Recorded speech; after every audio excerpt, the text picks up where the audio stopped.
IFAS waste reduction agent down in Sarasota County. And when I started working in the compost area, or when I really started with IFAS, a little over 10 years now, at the bottom of my job description was this little line, do backyard composting classes. It was almost like thrown in at the bottom of the page. And I thought that that was just going to be a class I did on a Saturday or in the evening, library, and the people would come to and we kind of teach people how to do it. But what we found is there's so much more to this issue of food waste, right? And so I'm so excited to have these companies really kind of talk about how they're attacking this and helping to unlock and solve this challenge we have in Florida.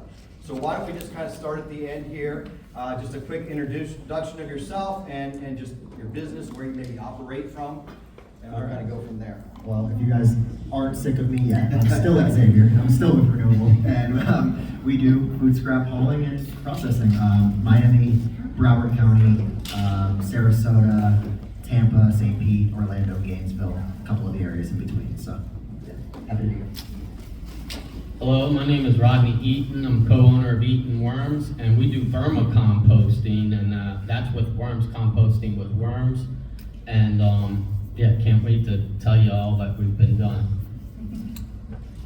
My name is Tiffany Bess. I am with Apple Rabbit Compost. I am in Jacksonville, Florida.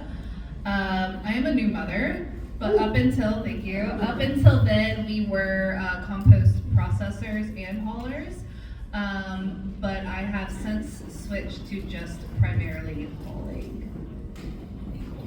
Hey, my name is Charlie Pioli. I'm the owner of O-Town Compost, headquartered here in Orlando, Florida, but we serve much of North and Central Florida. You keep that, I got a mic on my thing here. So let's just kind of start there. If you notice, each one kind of is doing a little bit different thing on how they collect food and what their business actually does. So I'll just start here with you. We noticed you provided the bins here today, right? So obviously you do some kind of event composting.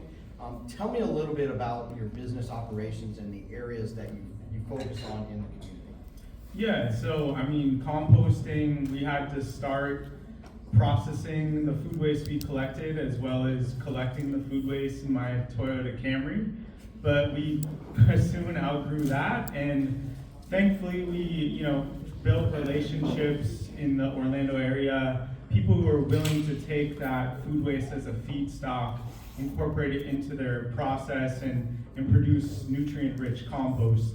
Nowadays, O-Town is strictly a hauler collector. We service single-family residential, bucket swap model. We do multifamily, where everyone in the apartment complex shares a common bin, and each unit gets a little kitchen caddy for their food scraps. We do commercial and then event composting as well. Right. So residential, commercial, and event composting. Yeah. So a little bit of everything as it relates to that. Now, Tiffany, the new mother, which is awesome. When we had our pre-meeting, I learned that she has a unique kind of background when she comes to this. You were the sustainability manager, educator with Jacksonville, outreach specialist. right? Yes. So you see it from kind of both sides, which is really, really interesting. So tell me a little bit about how that works for you and the type of composting business that you're operating. Yeah, my foray into composting came first. Apple Rabbit launched in 2016, and we were the area's first food scrap composter. So from that, I really fell in love with the composting process and everything involved in it, which actually even led to me getting elected as the Duval Soil and Water Conservation District Supervisor. And then from there, that's when I moved on to working with the city as their sustainability education and outreach specialist. So I do get to see it from both sides, which is both a blessing and a curse, because it can kind of get a little confusing on where exactly I stand with ethics and other such concerns, sunshine laws and the like. But I do feel like it's really important that we continue seeing the shift within municipalities that we have, especially in the last 5 years or so. Because when I first started in 2016, the cities were not thinking about not to the extent to the scale that they are now. And we have a very similar model to Charlie here in that we do the residential collection, commercial, and events. And we also do consultations to help people who want to start composting on their own and they just don't really know how, where to start, or maybe they have been doing it and they're coming up on some issues, some problems, and they don't really know how to remedy or fix those. Great. And where does Apple Rabbit come from? Where's the name evolve from? So my partner, he owns a restaurant in Jacksonville, 13 Gypsies, if you're ever in town, come by. But he, started in the service industry, and when he was really, really young, first started, one of the places that he worked at had just a silly kind of garnish, and it was like a little apple slice carved into a rabbit. And so if you've ever worked in the service industry, you kind of get stuck on doing these like really menial tasks. And that was one of them. So he would carve all these little tiny apple rabbits, and then they would all get thrown away because nobody was really eating the apple rabbits. And so it just kind of flowed off the tongue, and we thought it was really cute and personal.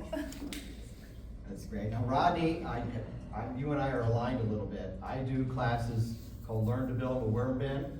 The public comes out, they get a bin, we give them some bedding, they get the worms, and they go home and they start doing vermicomposting. It's actually one of the most popular things I do, but it's incredibly challenging to keep these worms alive. I'm always battling with it. I got bins under my desk, it's all times. So just tell me a little bit about your operation. It was really unique when I was looking at your website. Check out all these businesses' websites, by the way. You got a lot going on. Compost castings, tea, aeration, all kinds of things. So just kind of give us an insight of what you're doing. So I'll start off in the beginning. I started eating worms by mistake. Basically, I was out fishing on the St. John many years ago during COVID, and the yellow bellies were only eating worms. So I was like, man, I gotta go into town and get some more worms. But we couldn't find any, it was COVID. And so we left upset with only a few catfish. I was like, this is never happening to me again. I'm growing worms. I'm gonna be the provider of bait fish, around live bait. So anyway, I went into that and we were growing worms, and I got pretty big. I had a giant loop all the way down south, up north. And the return on investment was very small, growing fat worms, the time it took and everything. And then about a month later, my girlfriend comes outside when I'm harvesting worms. She said, give me some of that black gold. And I'm, black gold? What are you talking about? She's like, worm poop, it's the best fertilizer on the planet. And I was like, really? Interesting. So I gave her some worm. I didn't even know what it was. She just scraped it out. She's like, this is what I want. She threw it in the plant, and I swear to God, the next day it had blooms all over the place. I was like, holy shit, she's onto something. So quickly, fast forward, today I have one bait store that's 10 minutes down the street that I provide worms to. Everything else is all about gardening and fertilizer. So we're a licensed fertilizer company, but it's 100% organic. It's all provided through vermicomposting. So when we vermicompost, we take all the organic matter that we get, and then we compost that down, and then once it's gone through one thermolytic cycle, and we use aerated static pile composting, so I can compost down in 2 weeks, get the compost hot enough that I can just kill what bacteria I can, start the bacteria operating, because worms eat bacteria. So once I have all that bacteria built up in the compost, then I feed it to my worms, and then they alter it in a whole different way that's just far above and beyond what normal compost is. So I could go on forever about the benefits of worms and what they do, and I think that's how Mr. Hebert found me, was some of the unique experiments that I was doing with worms. And so I wish the video was up here, but the way Mr. Hebert found me was one day we were outside, and our koi pond was just filled with algae, and I kept going back and forth with chemicals trying to kill that algae. And I got fed up one day, and I'm looking on the back of this chemical bottle. I'm like, what is this stuff? And all it said at the bottom was beneficial bacteria. So I'm like, well, shit. I was like, worm castings is nothing but beneficial bacteria. So I took 5 gallons of that worm tea. I extracted the bacteria out of the worm castings, threw it in the pond, and literally 3 days later, crystal clear. And I was like, oh snap, I'm onto something here. And then, so I got another call, and we went to the Radisson Resort in Cape Canaveral. We're in Titusville in Brevard County. Went to the Radisson Resort, Cape Canaveral, algae-filled koi ponds, and we've got pictures of it if they ever pop up. But within 4 days, boom, cleared up all the algae out of the pond. You could see the koi swimming around. 5 days, it was crystal clear. So we were like, wow, we're onto something. And Mr. Hebert even sent me a text. He's like, oh, I see a SARE grant in your future. And I was like, what's a SARE grant? I know what a grant is, but what's a SARE grant? So anyway, that went pretty far, and we did run into problems with the cleaning the water, where it didn't work all the time. But I know there's something there, you know. So I don't have the research to do that. So the money's to do that. So we're working with that, and then the next great thing, Wakefield, which is a biochar company, came to me about 3 months ago. And they're like, they're working with the soil program in Brevard County, Save Our Indian River Lagoon. And what they're doing is they're dredging up all the muck out of the Indian River Lagoon, and they're storing it off site somewhere, and that muck stinks. Let me tell you, the whole Brevard County is just stinking to high heaven, right? So Wakefield came to me and was like, look, we're mixing this muck with our biochar. Do you think your worms can do anything to this? You know, we need to add life to this, because right now it's just wood chips, carbon sequestering, and we need life to add to this. So I was like, I don't know. So I threw the worms on top, and I got videos of all this. I threw the worms on top of the muck and the biochar that the Wakefield brought to me, and they wouldn't touch it. The worms wouldn't move, but the good thing is the worms didn't die. So I was scared of the salt content in the muck. So I was like, all right. So I called Wakefield. I was like, pros and cons. The worms are still alive, but they won't touch this muck. I can't get them. I was like, can I alter this composition in any way? And he was like, yeah, do whatever you gotta do. So I altered the composition of their mixtures, of the biochar and the muck mixture, and I was able to get worms to live in it. And boy, oh boy, it turned this product into an amazing product where I got grass to grow in 2 days out of it.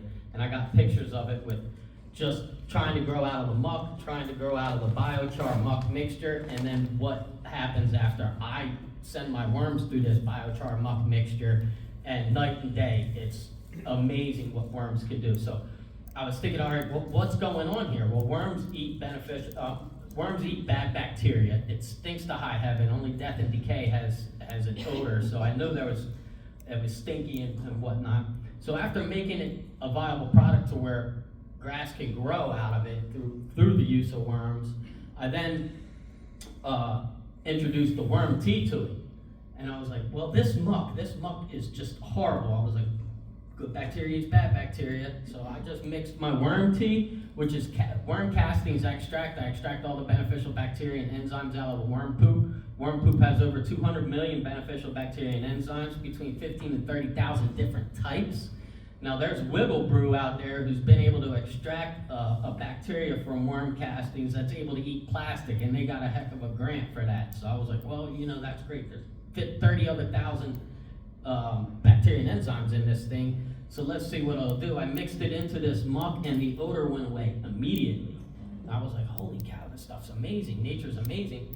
So we started going off into that. So that's how Mr. Hebert found me, is what we're doing with this beneficial bacteria and enzymes. Yes, it's an awesome fertilizer. I'm sold out every month. I can't produce enough. We're growing, we're expanding. And, you know, I don't want to take up too much time here, but I could talk forever about this. Waiting to tell y'all. But I agreed with everything I heard today from all our presenters about what they do. I mentioned, they said, worms are amazing. They only eat bad bacteria. They only eat the bad stuff in your soil, like nematodes. We had somebody who was like, they shipped their soil across the world, and there's a nematode license that they have to have. And if there's nematodes in your soil, you only get one screw up, or else they take their license away, right? So they came to me and was like, any nematodes in your soil? I was like, I don't think so. I was like, worms eat bad nematodes and leave the healthy nematodes away. So they went and got our products tested, nematode free. So they're using our products. It's amazing. Worms can't pass pathogens through their system. Like the gentleman said, it was like, oh, we gotta throw this compost away. No, you don't. Worms, you send the worms through that, they'll eat all the bad pathogens out of it, and then they just poop out greatness. You know, it's just pure beneficial greatness that comes out of a worm. Their guts can't pass those pathogens through their stomach. and it's just pure beneficial bacteria. So I just touched on two different things from what worm castings are extracted, what I'm extracting from worm castings. I'm clearing up algae out of water, clearing up water. People are using my worm tea and putting it in their aquariums, and it's crystal clear and staying algae free for years.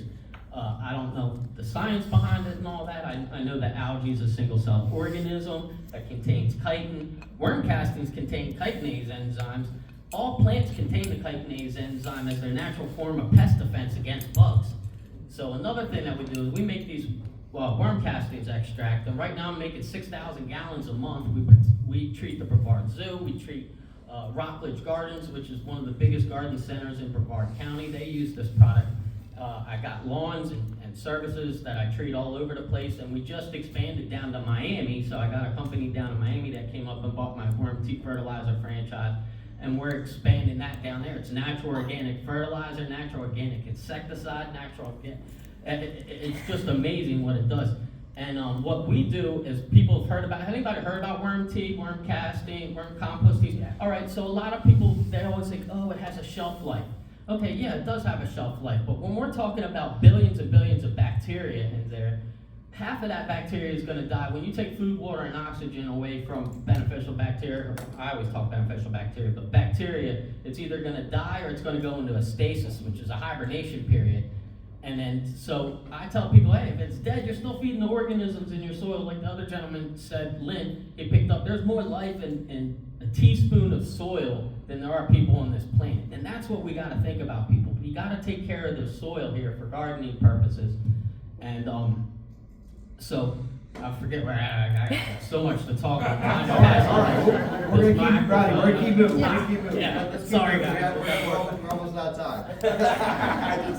I'm just kidding. But I think that's wonderful about the worms. I know it's been incredibly popular with what we're doing in Sarasota County. Now, you talked a little bit about what you did earlier today, but I know Xavier is working with a lot of municipalities that are here. I saw Dunedin was here, and I saw you down at the farmer's market and various things working out there, promoting this. And that's really where we met a few years back, was working a lot of these events. And I think that's a great way to kind of reach people out in large scale. What caught my eye was that Formula One event and some of the big festivals that you're doing. So tell me a little bit about those and what's going on with some of those big mega events that you're doing.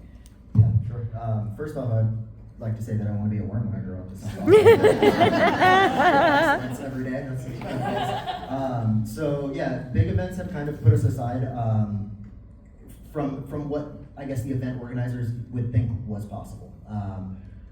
I think one thing that sets renewable apart is that we accept EPI certified compostables, right? So when we were talking about the food service ware, the cups, the plates, the forks, the knives, those all usually have some food residue on them. And it makes it not only confusing for the guest, the event attendee, to understand what goes where, like we had to ask today what goes in there, what doesn't. When we work with the large scale events, the thing that has been working really well with that for us is that we also are either certifying or providing the serviceware for the event, right? So we know that everything that was going to be at a vendor's booth is compostable and already certified. So that when we get it back of house, we're sorting it again, but we already knew, yes, that one is something we provided, or that we already had checked off. So that makes it possible for these large scale events. Tortuga has 100,000 people over the weekend. Formula One has, I think, 100,000 people a day for the weekend. So for these larger events where we have largely started back of house, I think that's a key takeaway, is that we won't start any of these events, or any of our commercial clients for that matter, front of house right away. You will almost always have to start back of house, make sure that they're implementing good, source separation policies and tactics, and then if we're seeing that we're getting good clean compost as feedstock, then we're able to expand that program further. So showing that to the event organizer or to the commercial client that we're going to be here and help you and make sure that you're not spending money on something that we're not going to accept, number one, and then the confidence that we're going to be able to not just accept the plates and the forks, but all the food that would have been missed on that as well. So it increases the diversion numbers, and I think that speaks to kind of the larger vision of reducing single-use plastics. Single-use plastics suck, and we have a compostable alternative for almost every single one. We have compostable bags now. Shout out to BioBags, who's right here in Dunedin. They're a partner on that pilot program as well. So there are lots of opportunities to have completely compostable, certified BPI certified compostable material that is also coinciding with food waste or food scrap collection as well. So I think for the events, that's kind of what set us apart, is being able to procure, provide, and then accept that material at the same time. So yeah, but it's crazy. Tortuga, I think we have 20 people there for 18 hours a day for 4 days sorting. So it doesn't come with no work, that's for sure. Yeah, I get a lot of calls about doing events, and we've tried to go out and do those a lot. I usually have volunteers for one event, and they don't always come back for the next one. It's just a lot of work, and it's hot in Florida when these things are going on, but it's very rewarding. I always say one thing that anyone in this room can do, super easy, just like we did here, bring a compost bin to your next meeting, bring a compost bin to your next event, and just see what happens. See who fills it up, see who asks questions about it. We always show up with a trash can and a recycling bin. Why not show up with one of those, even if it's just a staff meeting or something like that. Randy, I know. Just 1 second, because I know you're a worm person as well. Yeah. It seems like an IFAS thing. Maybe you guys are like Lorna or like Randy, and you just bring your worms with you. You can do that. You can like bring a little container of worms with you and bring it everywhere. So I know IFAS is big worm people, and I'm sure Rodney appreciates that as well. Yeah, I do bring them a lot. And we I have to actually bring sell them inside. vermicomposting kits that have worms There you on go. our website, so if you can carry that around with you. Absolutely. We'll do a whole thing on worms, I guess, maybe next year. We'll do a whole segment on. Now, I know there's a lot of municipalities here. I really wanted to focus a little bit on that because I know you guys have had success working with those groups. I've had more calls at the beginning of this year from cities, counties, various places about, I want to do composting on some scale. And there's a lot of confusion, but it's exciting. I love getting these phone calls because we need to connect with folks like this or in the room that are doing this to help streamline a lot of this process. So I'm gonna start with you, Charlie here. You wrote, and I wrote this down for recycling is struggling, composting is the new frontier, and you talked a lot about these costs and overcoming these things is kind of the argument you were making for a lot of these municipalities and to get involved with these things. So just tell me about your approach and how you're kind of tackling that as you see these kind of costs go up and overcome. Yeah, so over a decade ago, most municipalities switched from dual stream recycling to single stream recycling. They kind of listened to the big haulers who said it was more efficient, it would increase participation among residents. And after a decade later, we've seen it hasn't increased participation, it's only increased contamination. The nation's recycling rate is stuck at 34% or less. And source separation was kind of the way to go in order to get a higher quality end product that has a higher commodity value. So, recycling is struggling, but some municipalities like Orange County, for example, invested a lot of money into curbside monitoring, and they are getting a high recycling rate now. But composting makes up, 45% of what's going to the Orange County landfill. It seems like that is where the opportunity lies to really increase our diversion numbers. And here in Central Florida, and I hear a lot about South Florida's landfills, they're reaching capacity. They're having to rail material up to, landfills in Georgia. Orange County landfill, which has been operational since like the 70s, is only got about a decade to 12 years left till it reaches capacity. And every year the tipping fee goes up 13%. Of course, Orange County and other jurisdictions in the area are thinking what they're gonna do with their trash moving forward, and probably gonna have to pay more to transport it to a different county's landfill.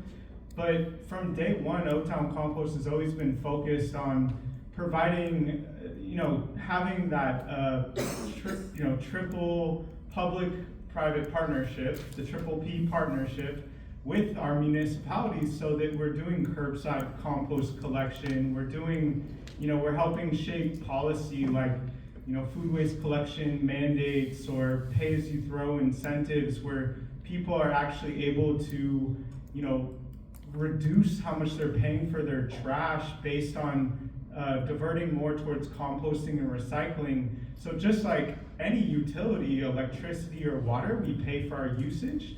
But why isn't trash like that? Here in Orange County, everyone gets the same 96-gallon cart no matter if you fill it up all the way every week or don't. And you know, it's unfair. It's a tragedy of the commons, as they say in economics, because you know, your neighbor who's filling it up and it's overflowing is getting the landfill that much closer to needing to permit more capacity, and you're subsidizing your neighbor's, you know, bad habits. So, you know, that's the goal for O-Town, and it's exciting to hear municipalities are beginning to realize, you know, rather than jump-starting their own, you know, collection and education and outreach programs, like why not collaborate with community composters who have been, you know, doing it on our own, and we're doing it in a financially sustainable way with people who don't have CDLs often, so we're not competing in the same truck driver market as,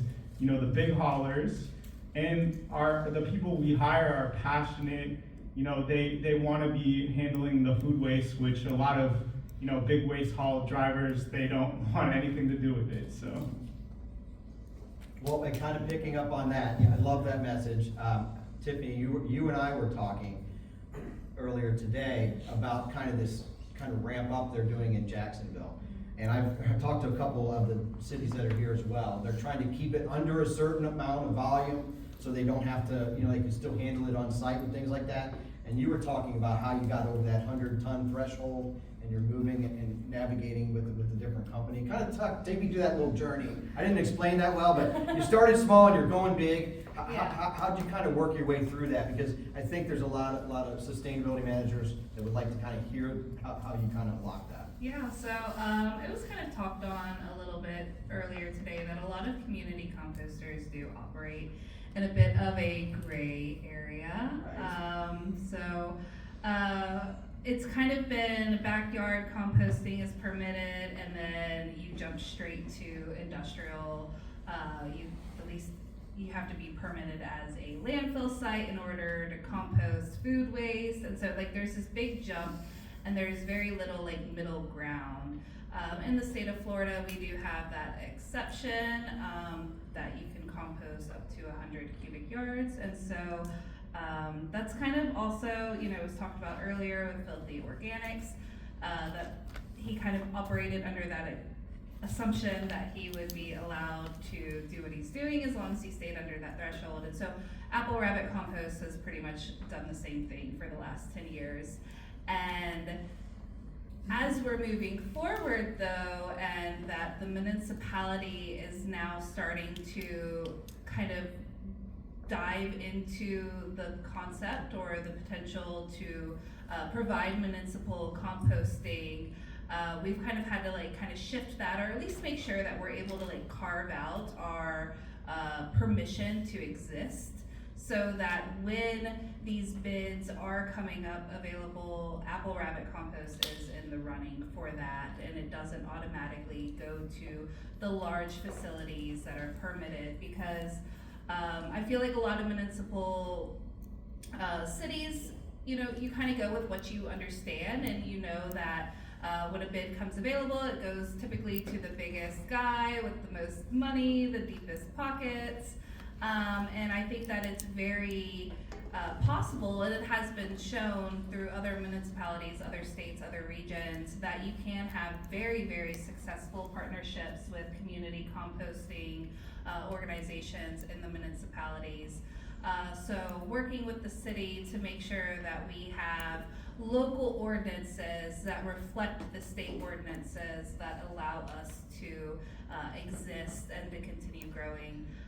For Apple Rabbit Compost, growth isn't necessarily our main goal though. We do want to stay community oriented and community sized. I think that there should be composting at all stages, all sizes. There's a place for all of us at the table, and Apple Rabbit Compost does want to stay firmly in the community composting sphere. So just making sure that we have the potential to continue existing throughout administration changes, and that isn't going to change because we have a mayor that is for it versus a mayor that isn't, or city council that understands it, and then city council that doesn't understand the process. So that's kind of where we are right now. And the city of Jacksonville is working on our first ever comprehensive food plan. And so we are looking at food from all pillars. So that is from production to distribution to access to what they called waste. And I was really adamant that they change that pillar to recovery because it is only waste if you waste it. And when you're talking about food access, food production, we're talking about the recovery of it, not the wasting of it. And so we're kind of paying attention to that, and we're being able to come up with a framework that we can bring to our other like regulatory administrations and people that kind of recommend that we change the narrative around food waste and put some more behind it. I love it. And so it sounds to me the small community composters need to have a voice, right? And that can be done through relationships with these municipalities and city managers. So I would encourage everyone to reach out and make those kind of connections because it is simpler, right? You already know you're working with this hauler and this hauler, and maybe they want to tackle those projects. It's simpler, easier, and quicker as it relates to that. Sounds like you're already doing a lot of work with the city governments in various ways, with a lot of hard things. I didn't know you were doing all that with the algae. Pops into my head seaweed, sargassum, all these sort of things that we always have these challenges. Let's throw some worms on top. Yeah. Have you started to look at some of those bigger issues on the coast with municipalities? So we actually are partnered with Brevard County Waste Management for several years. For the past 2 years, we've been working basically with education with them and letting people know about vermicomposting, and we teamed up. And then on Wednesday, I was actually at a IFAS event, Florida Friendly Landscaping Seminar, and Waste Management came up to me and said, "Hey Rob, we're starting a zero waste program, and we want you to be in it 100%. So we're gonna have a meeting together. We haven't had the meeting. I don't know what Kevin has come up with, but these big the big trash haulers are really wanting to work. I didn't go up to him. They contacted me. They seen me around at various different events, loved what I was doing, didn't really understand about composting, and that's how we built our relationship. He was like, "What do we gotta do to get composting? How does composting work? Whatever." And he's come out to my facilities and saw it, and he's the head of the recycling program there for Brevard County Waste Management. And he, like I said, Wednesday he just came up. He said, "We're going full bore at zero waste." I don't know what that involves, but he's like, "We're going to start dropping off truckloads of organic matter already screened and sorted out to your composting facility soon." So I'm looking forward to that because that's my biggest issue. I'm selling out every month. My soils are amazing. The compost we sell as a soil amendment, but when we get into my product stuff, my vermicompost, that's all been tested. All the levels reach amazingly. The Florida UF guy who spoke about the analysis, we've done their analysis there, and I know how they give results at the end saying what they suggest to help improve or anything with our compost or vermicompost. And it's funny, they had no comment on ours. They were like, "This shit's amazing." They were like, Is that a quote? yeah. So they were like, "We don't alter what you're doing at all. We don't have any comments on the way to improve this at all." And that's through vermicompost. We've never had our pure compost tested, just because that's a soil amendment, and I sell that to our customers who just want. I tell them, "Hey, this is a top dress. Don't mix it in with your soil or anything." But we can't keep a hold of it. I'm sold out. And my biggest problem is getting more organic matter to compost. And with these people over here doing amazing things, we've had a gentleman come and he's trying to mimic what you guys are doing through the community and collecting organic waste, but he didn't have anywhere to compost it. So he came up to me last year. He's like, "Hey man, I'm trying to do this." He was like, "Would you mind composting it?" I'm like, "No, I need the organic matter. Bring it to me." And he's running into problems. He keeps telling me nobody wants to pay him. He's got to go around and collect all this stuff, which gas, time, or whatever. He was like, "Rod, nobody wants to pay me." I mean, we've worked with schools, James Madison Middle School, which is 2 blocks away from my composting facility. They were in, then they're out, they're in, they're out. Restaurants, Dixie Crossroads, huge. She's in, she's out. Nobody wants to pay us. So that's why I wanted to tap these guys. I was like, how how are you getting paid? I haven't collected a paycheck in 4 years since I've started this business, but it's out of passion, and I know at some point, somebody's gonna see what we're doing, because it's truly amazing, and they're gonna come to me eventually where it's gonna turn a profit, I'm hoping. I'm not in business to give my money away. But things are changing. We've been doing this for 4 years, and at 4 years, I was just so education. I gotta teach the public about organic fertilizer. People didn't even know that there was organic fertilizer. They thought everything was ammonium nitrate and stuff. And with this war going on, I don't know if you guys know, but with the Strait of Hormuz shut down, there goes half your ammonium nitrate being delivered. So we might be having a food shortage here, but you can come to Eating Worms. I got tons of fertilizer. I produce worm tea, 6,000 gallons a month so far right now. The product works. I haven't had a single person call me and cancel and say, hey, this doesn't work. It's amazing. And I hope the cities and the counties and the municipalities jump on it. I'm right there in Titusville, and I've gone up to the mayor and I said, sir, do you know I'm an organic fertilizer company? I was like, wouldn't it be great if Titusville jumped on the map and was like, look, forget about chemicals, we're going organic. This is something we could stand behind, and the product works. I treat the Brevard Zoo, I treat, giant garden centers, and nobody's canceling on me, everybody loves it. But these cities, counties, and municipalities are afraid to pull the trigger. They're still chasing their dreams with chemicals, and all it's doing is killing us. So education is the key. That's why I'm out here. I've never been this far north, so reaching new faces, which is amazing.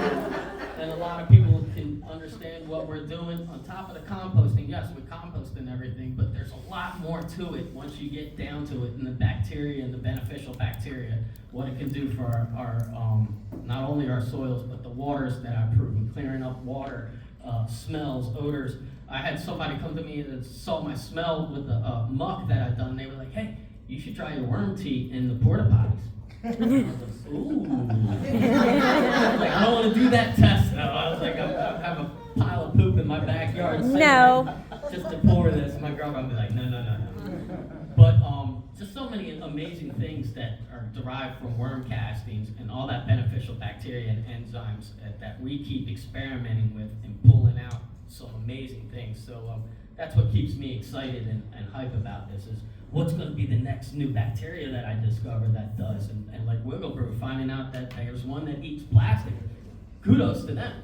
It's like all these different types of things. So I just get tickled inside that I'm a part of this now. And it's growing, and I see it after 4 years, being invited here is amazing. And thank you guys for having me, and I'd love to talk forever. So Well, speaking of that, I know we're running short on time, but I want to take some questions from anyone out in the audience. If you have them, I don't have a mic to run around, so just if you have one, raise your hand. We'll call on you and speak loud so we can hear you. Yes. Randall, could you tell me the name of your company? I don't think I heard it, or So my name is Rodney Eaton, sorry. and our company is called Eating Worms.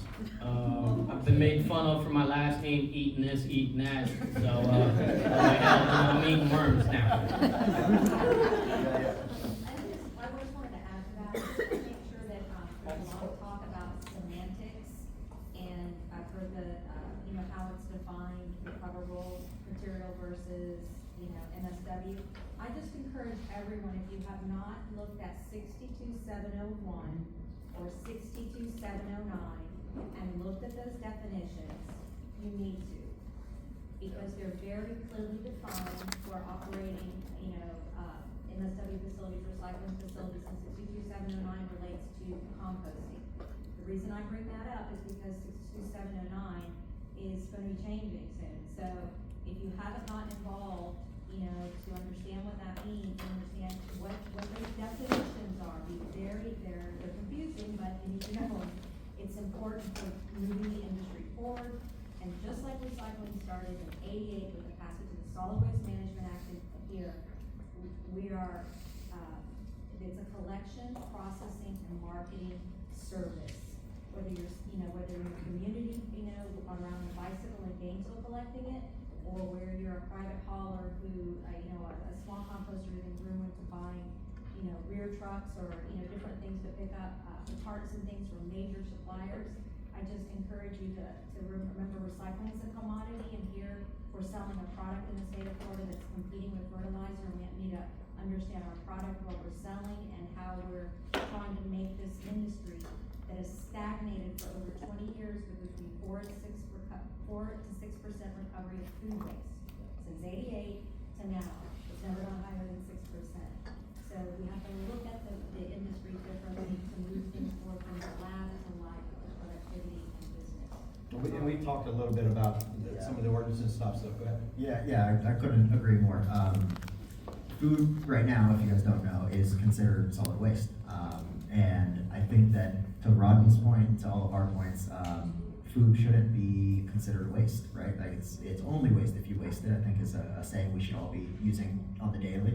It's a recoverable material. And if we can make it a recoverable material, then we are able to compost, and it's not going to be regulated as heavily by the municipalities.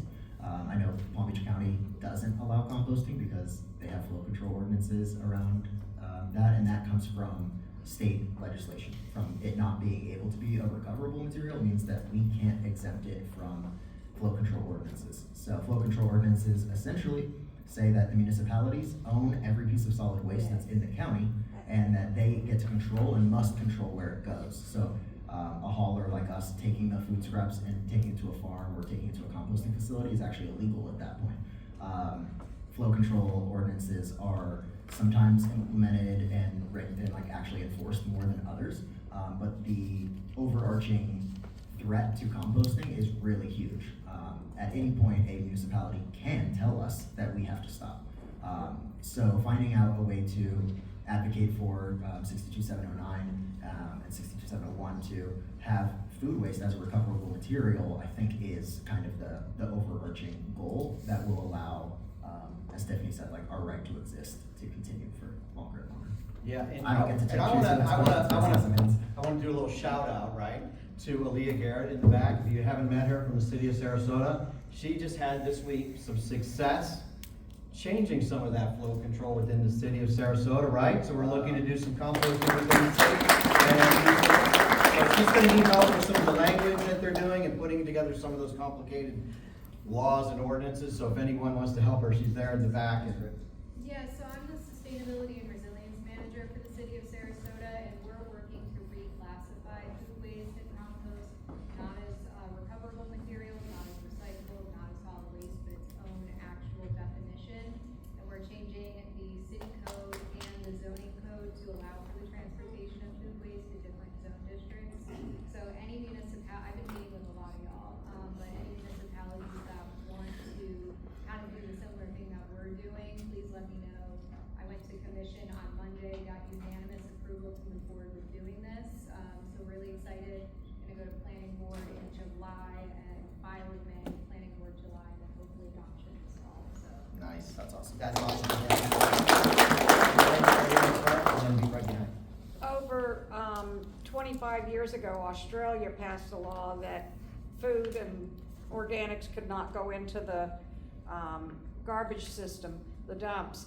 And a friend of mine, Bernie and Carl Morrow, went to Australia and studied their worm system, their composting system. And in 2 years, they'd eliminated what was going into the system there. They opened up on North Plymouth Sorrento Road here a worm farm called Our Vital Earth. In 2002, they incorporated it. I did a calculations on their production. They got all the stuff from Costco, all the bread and pastries and everything coming out of the produce department, and they'd haul it there. I calculated that all the waste going into from Mount Dora alone could be done in about a 10-acre piece of property. They took a chicken farm and converted it in. Now, since then, they've passed away and it had to be sold, but their production facility was incredible. That's awesome. Yeah, the production per acreage on new technologies is insane, right? Like we were talking about scaling it for Miami-Dade County, and you could pretty much compost for the entire county on 25 acres. Yeah. Like it doesn't have to be that complicated, No. you know? It doesn't have to be that expensive. So aerated static piles, we have some gore covers and some technologies that are just making things easier and cleaner and more adoptable. So yeah, there's a solution for all of this for sure. And she would go to all the schools and put worm farms in all the schools and compost wheels. And the autistic kids, when they'd start spinning and getting worked up, would be put on the compost wheels and do it. They'd then plant the plants, harvest them, sell them to the teachers, get the leaves and vegetables and stuff and leftovers, and then compost them with the worms and the composter. So they saw the whole cycle of life. And these were like K-3 special needs kids. That's amazing. You brought up a tumbler, and I haven't gone on my like high horse on tumblers yet. Can I, Randy? Did I have like 2 minutes? Yeah, to just like, it's your show. because it's not. But I've wanted to talk about this at a conglomeration of people who actually get to talk about this to other people. We've talked about PFRPs. We've talked about the E. coli and Salmonella outbreaks and contamination and the difficulties that it causes for an operation to actually stay safe and stay processing. Tumblers, I believe, are a fraud. I don't think that you can make good, healthy compost in a tumbler. And I know that's like kind of a hot take, but happy to have the conversation if you think otherwise. Add worms to it, it works. Even if you had worms, you haven't hit your PFRPs initially. So if you're adding worms to something that's already reached PFRPs, then sure. But if you are going all the way through, you're hoping that those worms touch 100% of the material. That's a risk. They're unrelated. Another thing, so the batching is a big deal, right? In order to reach PFRPs, that means that you've started and been monitoring your pile without adding anything else. If you add a new apple peel or banana peel, you need to start your PFRPs over again. So for the average person at their household who's gonna be having either one tumbler, or if they're lucky, they have the tumbler with the 2 split sides, right? But that comes into Lynn, I think, was saying that the physics matters more than the ingredients, right? In order to reach PFRPs in a backyard tumbler that's 15 days at 131 degrees, right? You have to have a cubic yard of material. It's 3 feet by 3 feet by 3 feet. It's 1,000 pounds or so of feedstock material, and nobody, especially not 3rd grade autistic children, I worked with a lot of the special needs community, but they're not tumbling 1,000 pounds of material. Secondly, the reason that aerated static piles are so important is because the oxygen demand of the microbes that we're growing, all of us as composters are really just microbe farmers. We're not really composting, we're farming microbes. Beneficial or unbeneficial, like microbes are the secret, right? So if you have less than a cubic yard of material, you're never gonna reach 131 degrees for the 15 days that it takes to actually sanitize your pile. Bye. I thought you were waving at me. I get everything.